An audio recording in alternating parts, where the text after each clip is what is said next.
Subscribe now. Hello guys and welcome back to the channel. जैसा कि आप जानते ही हैं कि हमने अपने अपकमिंग सेशन 2021 के लिए अपना ऑनलाइन बैच स्टार्ट करा है, जिसके अकॉर्डिंग हम आपको प्रोवाइड कर रहे हैं सारे video lectures, audio and all the study material that help you to get 100 out of 100 marks in your board examination. जैसा कि आप जानते ही हैं, हमने अपने प्रीवियस वीडियोज़ में अपने बिजनेस स्टडीज़ का chapter number 1 that is nature and significance of management and chapter number 12 that is consumer protection, उसके वीडियोस, उसके लेक्चर्स को क्या करा है बेटा, कंप्लीट करा है।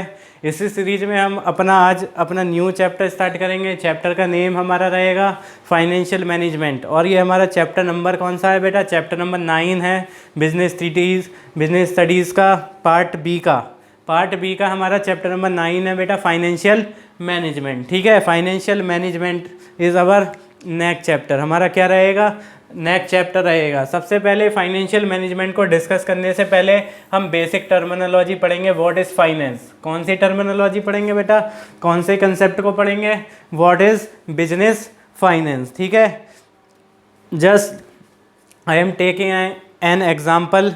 If a business is establish in a market, अगर कोई भी एक बिजनेस एस्टेब्लिश हुआ है मार्केट में, ठीक है, तो to establish an business you have to require some money, yes और नो। आपको उस बिजनेस को क्या करने के लिए, एस्टेब्लिश करने के लिए आपको किस चीज़ की रिक्वायरमेंट हुआ होगा बेटा, मनी की रिक्वायरमेंट हुआ होगा। ऑब्वियस सी बात है, जैसे जैसे उस कंपनी ने, उस बिजनेस ने अपनी एक्टिविटीज़ को रन करा, वैसे वैसे उसे every stage of business activity उसे किसकी रिक्वायरमेंट पड़ी होगी, मनी की रिक्वायरमेंट पड़ी होगी। जैसे कि क्या हुआ, paid the salary to their employees you have to required money, yes और नो। ठीक है, टू इंक्रीज प्रोडक्ट, ठीक है, to increase the range of the product you have to also require the money. ठीक है, so at every stage of business activities a businessman have to required some finance. तो हमारे businesses को किस चीज़ की requirement होते हैं, कुछ फाइनेंस के रिक्वायरमेंट होते हैं। ठीक है, that finance in term of business is known as business finance. उन टर्म को हम बिजनेस की लैंग्वेज में क्या बोलते हैं बेटा, बिजनेस फाइनेंस बोलते हैं। ठीक है, तो मैं लिखता हूँ यहाँ पर, what is the meaning of business finance, money required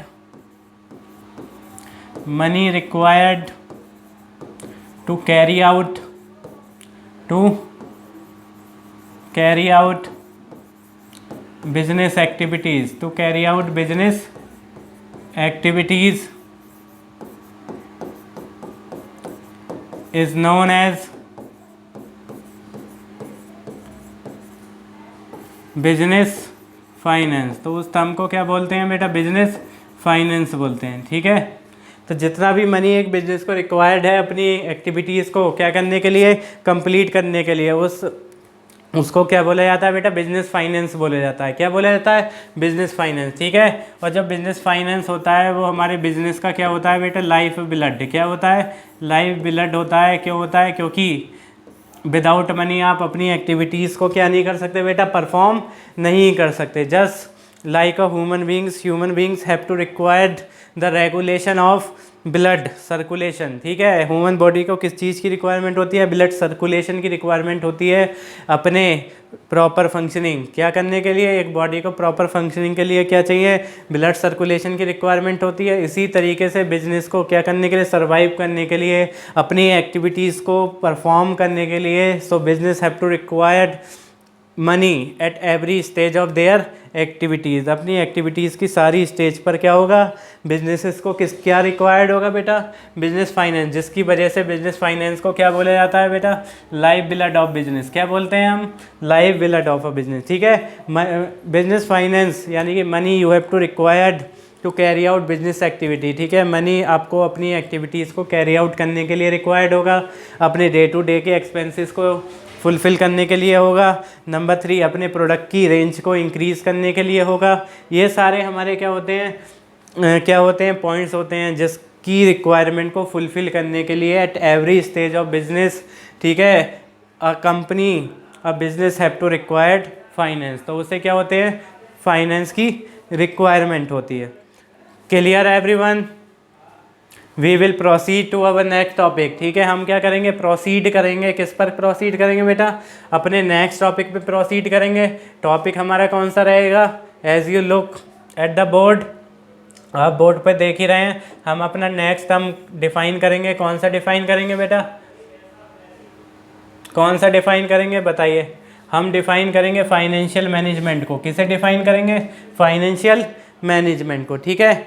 obvious सी बात है, financial management, the world financial management is made from the two word. कितने वर्ड से मिलके बना है, टू वर्ड से मिलके बना है। नंबर फर्स्ट होता है बेटा फाइनेंशियल, नंबर सेकंड होता है management. So the management of money, so in simple word we can say that the management of money is known as financial management. Yes और no? So company have to require some management in regard to their business finance. So business finance के regarding company को क्या करना पड़ेगा, manage करना पड़ेगा। Yes or no? So that management is, that management कौन सा management, फाइनेंशियल मैनेजमेंट जो एक्टिविटीज़ होती हैं जो हमारे ऑर्गेनाइजेशन में परफॉर्म करी जाती हैं, वो कौन परफॉर्म करता है उन एक्टिविटीज़ को बेटे, फाइनेंशियल मैनेजर। कौन परफॉर्म करेगा, financial manager. Financial manager have a duty to perform all the activity related to the finance. जितनी भी हमारी एक्टिविटीज़ होती हैं related to the finance, all the activities are executed by the financial manager. किसके द्वारा perform करे जाएंगे बेटा, फाइनेंशियल मैनेजर के द्वारा, ठीक है। अब बात करते हैं एक फाइनेंशियल मैनेजर फाइनेंशियल मैनेजमेंट करने के लिए क्या क्या वर्क करेगा, फाइनेंशियल मैनेजमेंट को एक्चुअली मैं क्या बोल सकता हूँ, ये सारी चीज़ें हम क्या करेंगे, डिस्कस करेंगे, ठीक है। Financial management means, financial management means efficient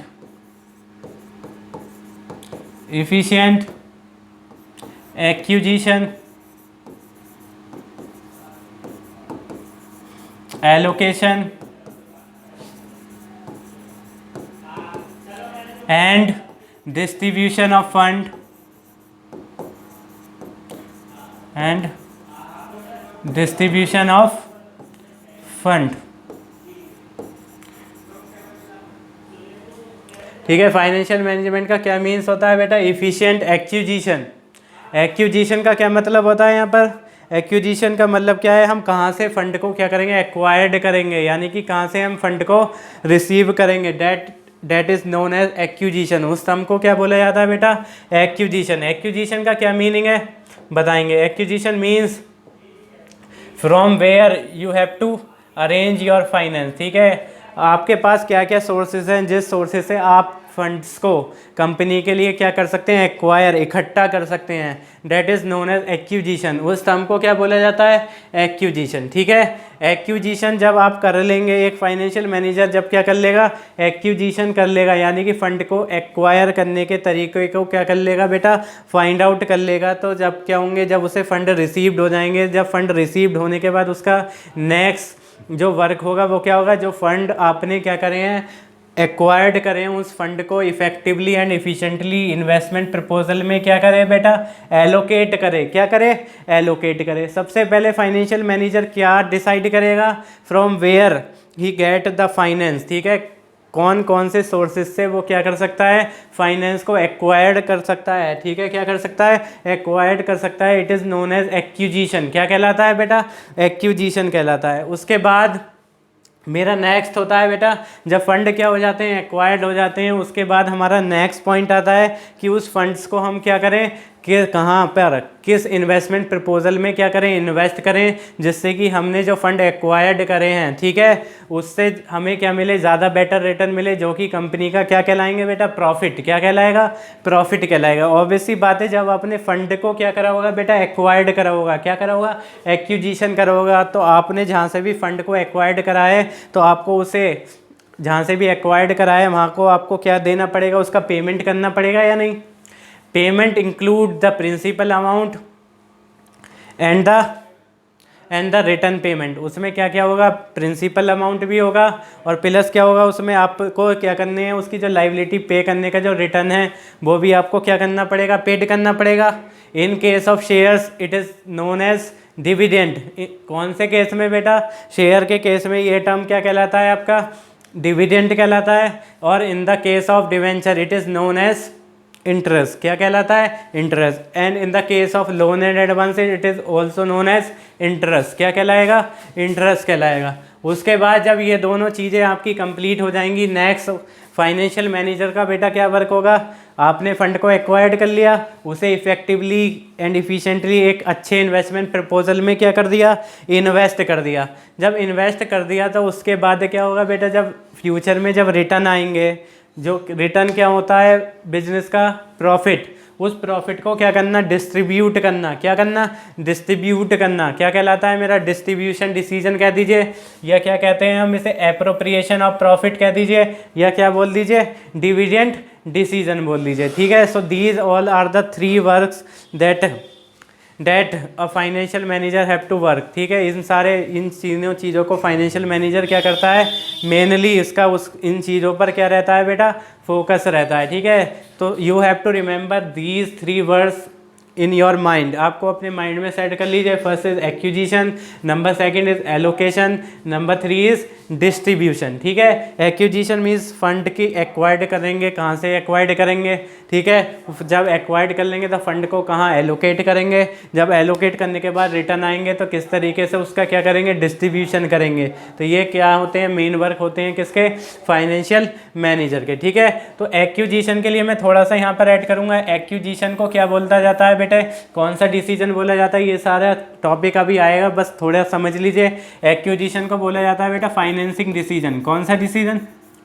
financing decision. यानी कि फंड्स कहाँ से फाइनेंस होंगे, ठीक है, कहाँ से रिसीव्ड होंगे, it is known as financing decision. Allocation को क्या बोलते हैं बेटा? Investment decision. कौन सा डिसीजन बोलते हैं? Investment decision. ठीक है। डिस्ट्रीब्यूशन को क्या बोलते हैं बेटा? Dividend decision. कौन सा डिसीजन बोलते हैं?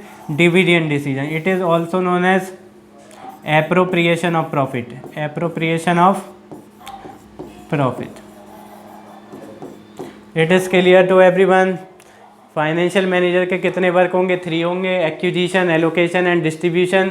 Acquisition is known as financing decision, allocation is known as investment decision, distribution is known as distribution और appropriation of profit. This is all about the term regarding the financial management.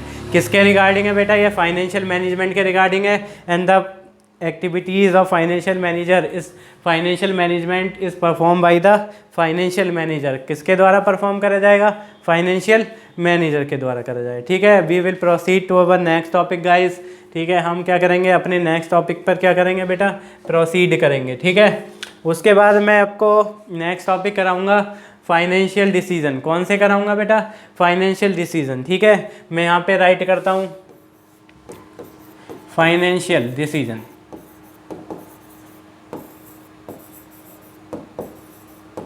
अब financial manager take 3 types of decision. एक financial manager कितने types के decisions को intake करता है बेटा? 3 types के डिसीजंस को इनटेक करता है। ठीक है। First is investment decision, number second financial decision, number 3 dividend decision. वही मैंने आपको बताया था। ठीक है। सबसे पहला हम कौन सा करेंगे? फर्स्ट ये करेंगे, सेकंड ये करेंगे बेटा, थर्ड कौन सा करेंगे? डिविडेंड करेंगे। फाइनेंशियल डिसीजन को अभी मैंने आपको डेफिनेशन पे क्या बताया? इसको क्या बोलते हैं हम? एक्विजिशन। क्या बोलते हैं बेटा? एक्विजिशन। इसे क्या बोलते हैं हम? एलोकेशन। क्या बोलते हैं? एलोकेशन। नंबर 3 मेरा क्या है? डिविडेंड। इसको क्या बोलेंगे? डिस्ट्रीब्यूशन। क्या बोलेंगे? डिस्ट्रीब्यूशन। अब financial manager take 3 types of decision that is known as financing decision, number second investment decision, number 3 dividend decision. So 1 by 1 हम इन टॉपिक्स को क्या करेंगे बेटा? कंप्लीट करेंगे।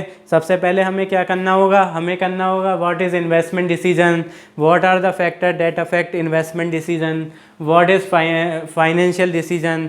ठीक है। फाइनेंसिंग डिसीजन कह दीजिए, फाइनेंशियल डिसीजन कह दीजिए।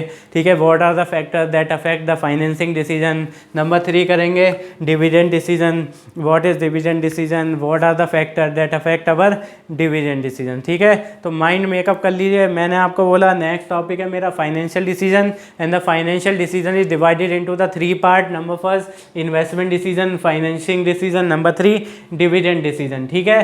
तो हमारे ये डिसीजन होते हैं और इनके क्या होते हैं, कुछ फैक्टर्स होते हैं। क्या होते हैं, फैक्टर्स होते हैं कि क्या जब भी एक फाइनेंशियल मैनेजर इन डिसीजंस को क्या करेगा, टेक करेगा, तो क्या होंगे, बहुत सारे फैक्टर्स क्या करेंगे, इन डिसीजंस को इनटेक करने पर क्या करेंगे, अफेक्ट करेंगे। ठीक है, हमें क्या करेंगे, अफेक्ट करेंगे। तो उन फैक्टर्स को कीप इन माइंड करके हमारे जो फाइनेंशियल मैनेजर इन डिसीजंस को क्या करेगा, इनटेक करेगा। क्लियर है एवरीवन। मैंने बोला जब फाइनेंशियल मैनेजर ये 3 टाइप्स के डिसीजंस को इनटेक करता है तो there are the various number of factor that affect these decision, जो कि क्या करते हैं, मेरा इन डिसीजंस को क्या करते हैं, अफेक्ट करते हैं। ठीक है, so we have to keep remember सब पॉइंट्स इन आवर माइंड। ठीक है, एज ए फाइनेंशियल मैनेजर अगर मैं बात करूं तो मुझे क्या करना पड़ेगा, डिफरेंट पॉइंट्स को, डिफरेंट फैक्टर्स को अपने कीप इन माइंड करना पड़ेगा while taking this type of decision. In decisions को क्या करते टाइम बेटा, टेक करते टाइम। ठीक है, it is clear to everyone. So we will proceed to our first type of decision. सबसे पहले हम प्रोसीड करेंगे, किस पर प्रोसीड करेंगे, अपने फर्स्ट टाइप ऑफ डिसीजन पे करेंगे, जो कि मैंने आपको बता दिया। सबसे पहले हम कौन सा करेंगे बेटा, फाइनेंसिंग डिसीजन। कौन सा करेंगे, फाइनेंसिंग डिसीजन को कंप्लीट करेंगे। ठीक है, चलिए देखिए, सबसे पहला दे रखा है हमें, हम करेंगे फाइनेंसिंग। फाइनेंसिंग डिसीजन क्या होता है बताइए। Financing decision is a type of decision in which financial manager decide the source of finance. क्या डिसाइड करेगा बेटा, source of finance. Source of finance को डिसाइड करेगा कि वो किस सोर्स ऑफ फाइनेंस से क्या करना चाहता है, फंड को एक्वायर्ड करना चाहता है। ठीक है, so there are 2 source of finance. Number first is owner funds, number second क्या है बेटा, borrowed fund. There are 2 source of finance. Number first is owners fund, number second is borrowed fund. ठीक है, एक कंपनी के financial के manager के पास 2 तरीके के क्या होते हैं, ऑप्शंस होते हैं। पहला ऑप्शन होता है मेरा ऑनर्स फंड का, दूसरा कौन सा होता है, बोरोड फंड का। ऑनर्स फंड में क्या क्या चीज़ें आती हैं देखिए। ऑनर फंड में बेटा सबसे पहले क्या आएगा मेरा, equity shares.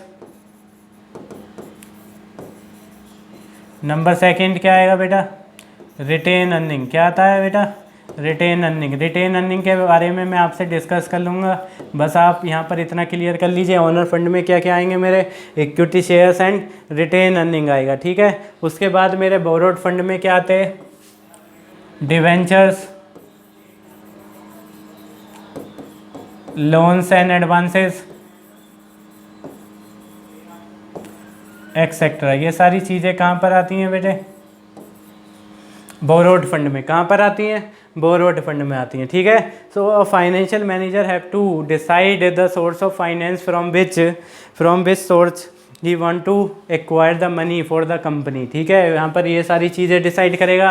And there are the 2 source of finance. Number first is owner fund, number second is borrowed fund. ठीक है, उसके बाद मेरे क्या होते हैं, ऑनर फंड की कैटेगरी मैंने डिसाइड कर लिया। नंबर फर्स्ट क्या हो गया, इक्विटी शेयर। नंबर सेकंड क्या हो गया, रिटेन अर्निंग। नेक्स्ट होती है मेरी बोरोड फंड। बोरोड फंड में क्या हो गया मेरे, डिवेंचर्स, लोन एंड एडवांसेस। ये सारा मेरे किस पे हो गया बेटा, बोरोड फंड पे। ठीक है, डिवेंचर्स वगैरह इस पर हमारी जो क्या करे जाते हैं, जो इसकी रिटर्न होती है उसको क्या बोलते हैं हम, इंटरेस्ट। इस पर क्या पेड करा जाएगा, आपका इंटरेस्ट पेड करा जाएगा। और इक्विटी शेयर्स कौन से बेटा, इक्विटी शेयर्स पर क्या पेड करा जाता है, डिविडेंड। क्या पेड करा जाता है, डिविडेंड। ठीक है, रिटेन अर्निंग जो होती है वो कंपनी की होती है, उस पर कुछ भी पेड नहीं किया जाता। Clear everyone.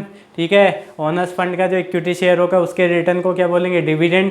बोरोड फंड का जो रिटर्न होगा उसको क्या बोलेंगे हम, इंटरेस्ट। अगर मैंने लोन एंड एडवांसेस टेक करे हैं, डिवेंचर से मनी एक्वायर्ड करी है कंपनी के लिए, तो उसके लिए मुझे क्या पेड करना पड़ेगा बेटा, क्या पेड करना पड़ेगा, इंटरेस्ट पेड करना पड़ेगा। क्या पेड करना पड़ेगा, इंटरेस्ट पेड करना है। ठीक है, सो फाइनेंशियल मैनेजर क्या करेगा, जब भी फाइनेंसिंग डिसीजन को डिसाइड करेगा तब वो क्या देखेगा कि मुझे किस सोर्स से फंड उठाने हैं। उसके बाद 2 सोर्स होंगे, ऑनर फंड होगा या बोरोड फंड होगा। तो इन्हीं सोर्सेज में से क्या करेगा फाइनेंशियल मैनेजर, डिसाइड करेगा कि मैं ऑनर फंड से ज़्यादा फंड उठाऊँ या बोरोड फंड से। But financial manager have to select the combination of both the sources. उसे क्या करने होंगे, दोनों सोर्सेज के क्या कलेक्ट करने होंगे, एक कॉम्बिनेशन को बनाना होगा, जिस कॉम्बिनेशन से उसको क्या करना होगा, डिसाइड करना होगा कि मुझे कौन से पोर्शन से ज़्यादा मनी एक्वायर्ड करना है, किससे कम करना है, ये किस पे डिपेंड करेगा, फाइनेंशियल मैनेजर पे डिपेंड करेगा, उसकी कंपनी के वर्किंग स्ट्रक्चर पे डिपेंड करेगा कि उसे कौन सा सोर्स ज़्यादा क्या है बेटा सुटेबल है, ठीक है। और इसके लिए क्राइटेरिया जो सबसे अच्छा होता है वो क्राइटेरिया को हम बोलते हैं financial manager compare the advantages and disadvantages between the owner fund and borrowed fund regarding to their company. अपनी कंपनी के रिगार्डिंग वो क्या करेंगे, ओनर फंड के और बोरोड फंड के एडवांटेजेस एंड डिसएडवांटेजेस को क्या करेंगे बेटा कैलकुलेट करेंगे, और जिसमें उन्हें ज़्यादा एडवांटेजेस मिलेंगे उससे ज़्यादा फंड को एक्वायर्ड करेंगे, जिसमें कम एडवांटेजेस होंगे उससे क्या करेंगे, कम एडवांटेजेस को क्या उससे क्या करेंगे, उससे फंड को क्या करेंगे, कम एक्वायर्ड करेंगे, ठीक है। But financial manager have to select the combination of both the sources के क्या डिसाइड करने हैं, उसे कॉम्बिनेशंस को क्या करना है बेटा डिसाइड करना है। Clear everyone.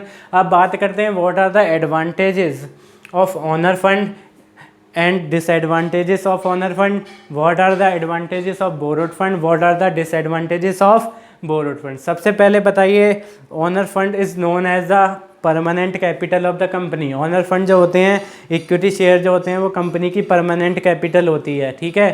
तो उस पर कंपनी की कोई भी लाइबिलिटी क्या नहीं होती, फिक्स नहीं होती कि कंपनी अगर प्रॉफिट भी अर्न करे तो ये कंपनी पे डिपेंड करता है कि वो उस पर डिविडेंड पेड करेगी या कंपनी नहीं करेगी, ठीक है। तो हम क्या कह सकते हैं, there is no fix liability in a owner fund. जो हमारे ओनर्स फंड होते हैं उस पर कोई भी लाइबिलिटी बेटा क्या नहीं होती, फिक्स नहीं होती, ठीक है। This is a advantages for the owner fund. Clear है एवरीवन।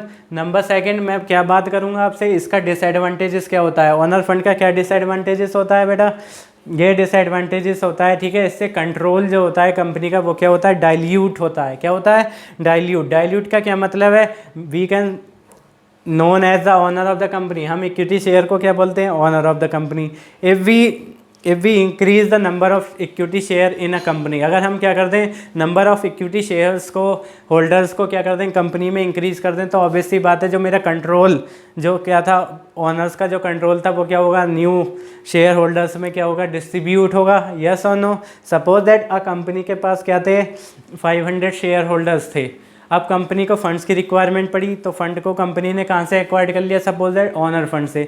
तो ओनर फंड से नंबर ऑफ इक्विटी शेयर क्या होंगे, कंपनी के लिए इंक्रीज होंगे। ऑब्वियस सी बात है इंक्रीज होंगे, तो कंट्रोल क्या होगा, 500 की बजाय कितने पर होगा, जितने नंबर ऑफ कैंडिडेट यानी कि इक्विटी शेयर्स क्या हो जाएंगे, इंक्रीज हो जाएंगे, उसमें क्या हो जाएगा, डाइल्यूट हो जाएगा। तो this is known as the disadvantages of owner fund. ये किसका डिसएडवांटेज होता है बेटा, ओनर फंड का होता है। अब we discuss about our next term debt is borrowed fund. हम किसके बारे में डिस्कस करेंगे, बोरोड फंड के बारे में डिस्कस करेंगे, ठीक है। बोरोड फंड क्या होता है बेटा, बोरोड फंड में हमारी जो लाइबिलिटी होती है वो क्या होती है, फिक्स होती है। क्या होती है, फिक्स होती है। Whether you are earning profit और loss, you have to pay the fix liability regarding the debenture holder, loans and advances etcetera. इसके रिगार्डिंग आपको लाइबिलिटी क्या पेड करनी पड़ेगी, फिक्स पेड करनी पड़ेगी, ठीक है। बट ये क्या हो गया, इसका डिसएडवांटेज होगा, you have to pay the fix payment. आपको क्या करना पड़ेगा, फिक्स पेमेंट करना पड़ेगा। बट इसका एडवांटेजेस क्या होता है, एडवांटेजेस ये होता है कि इसमें कोई भी आपका कंट्रोल क्या नहीं होता, डाइल्यूट नहीं होता, because debenture holders are not known as a owner of the company. ये क्या नहीं कहलाते, ओनर ऑफ द कंपनी नहीं कहलाते, ठीक है। These are the liability of the company. ये क्या होती है, लाइबिलिटी होती हैं, ओनर नहीं होते। आपको फ्यूचर में इन्हें क्या करना है, पेड करना है, ठीक है। तो हम कह सकते हैं बोरोड फंड का क्या एडवांटेजेस होता है, एडवांटेज होता है कि इसमें आपका कंट्रोल क्या नहीं होता, डाइल्यूट नहीं होता। बट इसका डिसएडवांटेजेस होता है, you have to pay the regular amount of interest weather a company is earning profit और लॉस। सो इन सारे एडवांटेजेस डिसएडवांटेजेस को कैलकुलेट करने के बाद जो फाइनेंशियल मैनेजर होगा वो अपने लिए क्या करेगा, सोर्स ऑफ फाइनेंस डिसाइड करेगा कि किस सोर्स ऑफ फाइनेंस से उसे फंडिंग करवानी है, कंपनी को फंड एक्वायर्ड करके देने हैं, ठीक है। So this is known as financing decision. कौन सा डिसीजन कहलाता है बेटा, financing decision. I hope this term is clear to everyone, ठीक है। I am very much clear this topic, ठीक है। मैंने अपनी तरफ से पूरी तरीके से आपको आपके लेवल के अकॉर्डिंग इस टॉपिक को बेटा क्या कर दिया है, कंप्लीट कर दिया है, ठीक है। अब बस इसमें जो हमारा न्यू टॉपिक होगा, इसी का फाइनेंसिंग डिसीजन का जो मेरा न्यू टॉपिक होगा, बस उसको थोड़ा सा कीप इन माइंड कर लीजिए। मैंने आपको बिगिनिंग में ही इस डिसीजंस को डिसाइड एक्सप्लेन करने से पहले क्या करा था, आपको बताया था, एक्सप्लेन करा था कि हमें इन तीनों डिसीजन के पहले क्या अंडरस्टैंड करने पड़ेंगे, मीनिंग क्या क्लियर करने पड़ेंगे, मीनिंग। इस मीनिंग के बाद हमें क्या डिसाइड करना होगा, क्या एक्सप्लेन करना होगा, क्या समझना होगा, हमें समझना होगा कि what are the factors that affect our financing decision, कौन कौन से फैक्टर्स हमारे फाइनेंसिंग डिसीजंस को क्या करते हैं, अफेक्ट करते हैं। और in simple word we can say that what are the factor that a financial manager have to keep in mind while taking financing decision, कि कौन कौन से फैक्टर एक फाइनेंशियल मैनेजर क्या करेगा, कीप इन माइंड करेगा वाइल टेकिंग फाइनेंसिंग डिसीजन। ठीक है, वही हम फैक्टर क्या करेंगे, डिस्कस करेंगे। ठीक है गाइस, ठीक है, वो फैक्टर्स हमारे बहुत ज़्यादा इंपॉर्टेंट होंगे और सारे चैप्टर्स के मैं बोला नहीं, ये जो हमारे डिसीजंस होते हैं इन सारे डिसीजंस के हमें क्या लर्न करने पड़ेंगे, फैक्टर्स। क्या लर्न करने पड़ेंगे बेटा, फैक्टर्स को क्या करना पड़ेगा, लर्न कर। So guys, this is all about our today's video. We will continue our factor affecting related to the financing decision in our next video guys. Till then guys, keep watch our videos, subscribe our channel and hit the bell icon, ठीक है, for the early notification. Till then guys, bye bye, take care and have a nice day guys.